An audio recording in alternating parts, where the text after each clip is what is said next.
ಉಡುಪಿ, ತುಮಕೂರು, ಕಲಬುರಗಿ, ದಕ್ಷಿಣ ಕನ್ನಡ ಹಾಗೂ ಮೈಸೂರಲ್ಲಿ ಕೊರೋನಾ ಅಬ್ಬರಿಸ್ತಾ ಇದೆ. ಉಡುಪಿಯಲ್ಲಿ ನಿನ್ನೆ ಸೋಂಕಿತರ ಸಂಖ್ಯೆ 200ರ ಗಡಿ ದಾಟಿದೆ. ಉಡುಪಿ ಜಿಲ್ಲೆಯಲ್ಲಿ 210 ಮಂದಿಗೆ ಸೋಂಕು ತಗುಲಿದೆ. ತುಮಕೂರಲ್ಲಿ 126, ಕಲಬುರಗಿಯಲ್ಲಿ 109, ದಕ್ಷಿಣ ಕನ್ನಡ ಜಿಲ್ಲೆಯಲ್ಲಿ 72 ಹಾಗೂ ಮೈಸೂರಲ್ಲಿ 67 ಮಂದಿಗೆ ಕೊರೋನಾ ಬೆನ್ನೇರಿದೆ.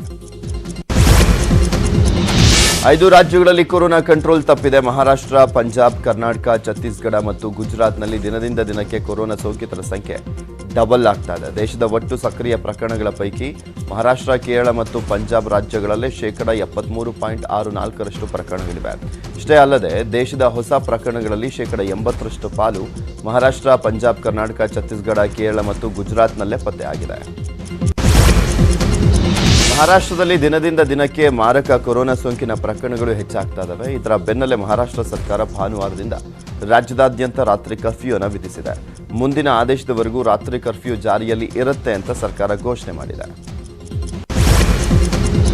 ಮಹಾರಾಷ್ಟ್ರದಲ್ಲಿ ಕೊರೋನಾ ಆರ್ಭಟಿಸುತ್ತಿರುವಾಗಲೇ ಮುಂಬೈನಲ್ಲಿ ದೊಡ್ಡ ದುರಂತ ನಡೆದಿದೆ. ಬಂದೂಪ್ ಪ್ರದೇಶದಲ್ಲಿರುವಂತಹ ಡ್ರೀಮ್ಸ್ ಮಾಲ್ ಸನ್ರೈಸ್ ಆಸ್ಪತ್ರೆಯಲ್ಲಿ ಬೆಂಕಿ ಕಾಣಿಸಿಕೊಂಡು 9 ಮಂದಿ ಕೊರೋನಾ ಸೋಂಕಿತರು ಮೃತಪಟ್ಟಿದ್ದಾರೆ.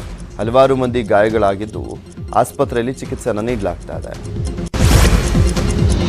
ಕರ್ನಾಟಕ ಹಾಗೂ ಕೇರಳಕ್ಕೆ ಸಂಪರ್ಕ ಕಲ್ಪಿಸುವಂತ ಚಾಮರಾಜನಗರ ಜಿಲ್ಲೆಯ ಮೂಳೆಹೊಳೆ ಚೆಕ್ಪೋಸ್ಟ್ಗೆ ಸಚಿವ ಸುರೇಶ್ ಕುಮಾರ್ ಭೇಟಿಯನ್ನು ನೀಡಿ ಪರಿಶೀಲನೆಯನ್ನು ನಡೆಸಿದರು.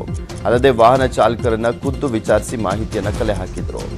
ಕೇರಳದಿಂದ ಬರುವವರಿಗೆ RT-PCR ರಿಪೋರ್ಟ್ ಕಡ್ಡಾಯ ಮಾಡಿ, ಅಲ್ಲದೆ ಎಲ್ಲ ಚೆಕ್ಪೋಸ್ಟ್ನಲ್ಲೂ ಬಿಗಿ ಕ್ರಮ ವಹಿಸಿ, ಆದರೆ ಯಾರಿಗೂ ತೊಂದರೆ ಆಗಬಾರದು ಅಂತ ಹೇಳಿದ್ದಾರೆ.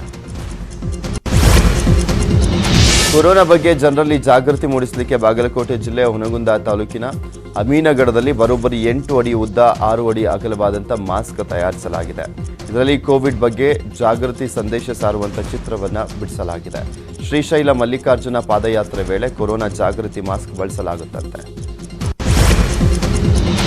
ಬಾಗಲಕೋಟೆಯ ಜನರು ಕೊರೋನಾಗೆ ಡೋಂಟ್ ಕೇರ್ ಅಂತ ಇದ್ದಾರೆ. ಸರ್ಕಾರ ಹೋಳಿ ಹಬ್ಬವನ್ನು ನಿಷೇಧಿಸಿದ್ರೂ ಕೂಡ ಇಲ್ಲಿನ ಜನ ನಿನ್ನೆ ರಾತ್ರಿ ಹಲಗೆ ಜಾತ್ರೆಯನ್ನು ಮಾಡಿದ್ದಾರೆ. ಹಿಂದೂ ಜಾಗರಣ ವೇದಿಕೆ ನೇತೃತ್ವದಲ್ಲಿ ನಡೆದಂಥ ಹೋಳಿ ಜಾತ್ರೆಯಲ್ಲಿ 100 ಜನ ಸೇರಿದ್ರು. ಮಾಸ್ಕ್ ಧರಿಸದೆ, ಅಂತರನೂ ಕೂಡ ಪಾಲಿಸದೆ ಕೊರೋನಾ ರೂಲ್ಸ್ ಮರೆತಿದ್ರು.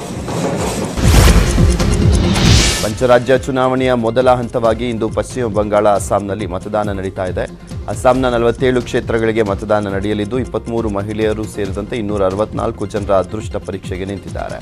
ಮೊದಲ ಹಂತದ ಮತದಾನಕ್ಕೆ 11,537 ಬೂತ್ ನಿರ್ಮಾಣ ಮಾಡಲಾಗಿದೆ. ಪಶ್ಚಿಮ ಬಂಗಾಳದಲ್ಲೂ ಸಹ 30 ಕ್ಷೇತ್ರಗಳಿಗೆ ಚುನಾವಣೆ ನಡೆಯಲಿದ್ದು ಒಟ್ಟು 74 ಲಕ್ಷ ಮಂದಿ ತಮ್ಮ ಹಕ್ಕನ್ನು ಚಲಾಯಿಸಲಿದ್ದಾರೆ.